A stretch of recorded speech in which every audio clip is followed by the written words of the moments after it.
बहुत खुशी है। खुशी का इजहार नहीं है। सलाम आदाब, मैं हूं अमीर रजा और आप देखना शुरू कर दिए हैं रड़िया लाइव। रड़िया लाइव में आप सभी दर्शकों का स्वागत है। जितनी कठिन संघर्ष उतनी बड़ी सफलता। अभी हमारे साथ हैं शारिक भाई जिन्होंने बीपीएससी के द्वारा आयोजित एपीओ एग्जाम में सफलता हासिल की है।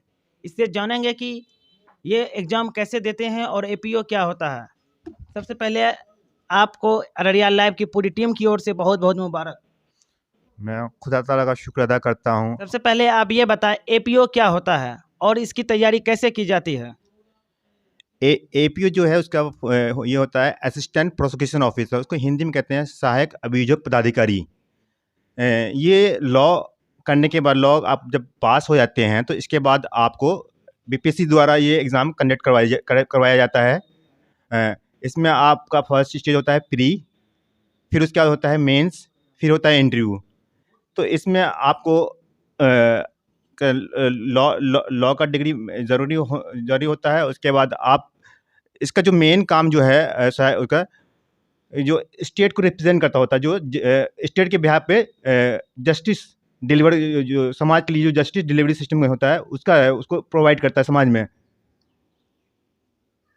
और जो भी जो कहते हैं केसेस वगैरह जो होते हैं समाज में, जो भी एफआईआर वगैरह होता है, तो ये एज ए करेक्शनल सिस्टम उसको कहते हैं। जो पुलिस वगैरह एफआईआर करती है, उसके बाद जो रिपोर्ट्स उसने इन्वेस्टिगेशन करने के बाद जो रिपोर्ट वगैरह कंप्लीट हो जाता है तो वो हम लोगों के पास सबमिट करेगा। फिर हम लोग उस रिपोर्ट को जो भी एविडेंस होगा उसको हम न्यायालय में न्यायाधीश के सामने हम लोग पेश करते हैं। उस बेसिस पे किसी भी व्यक्ति को या तो कन्विक्ट कर दिया जाएगा या एक्विट कर दिया जाएगा। आपकी प्रारंभिक शिक्षा कहाँ से हासिल हुई?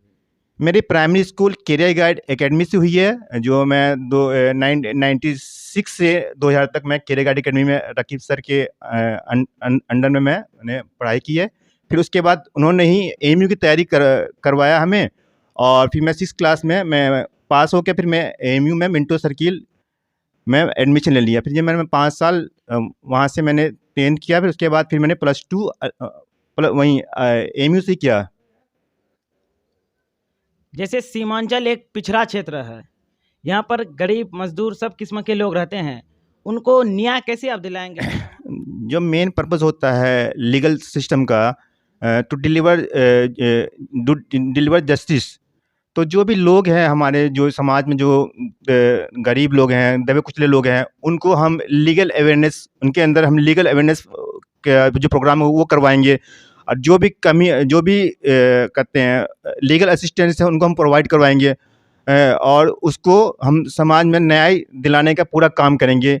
ये हमारा, और हम इस काम के लिए ईमानदारी से काम करेंगे हम इस फील्ड में। हमारे साथ शारिक भाई के जो अंकल हैं, पूर्व सरपंच रह चुके हैं, हम इनसे जानेंगे कि आपके जो भतीजे इस तरह का सफलता हासिल की हैं, आपको कितनी खुशी है? बहुत खुशी है। खुशी का इजहार नहीं है। बहुत खुशी है। जब दिल्ली में पढ़ रहा था ना, मैं कई बार गया, 8-8, 10-10 घंटा ही 12-1 बजे रात को पढ़ आता था। इसका मेहनत देख करके हमको बहुत खुशी हुआ है।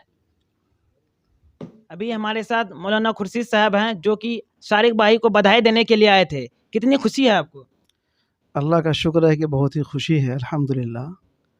कुरान मुक़द्दस के अंदर यानी अल्लाह का 2 दस्तूर है, एक दस्तूर हदीस में है और एक कुरान में है। हदीस का दस्तूर ये है कि बंदा को वह मिलता है जिसकी वह नीयत करता है, और कुरान का दस्तूर ये है कि बंदा को वह मिलता है जिसकी वह मेहनत और कोशिश करता है।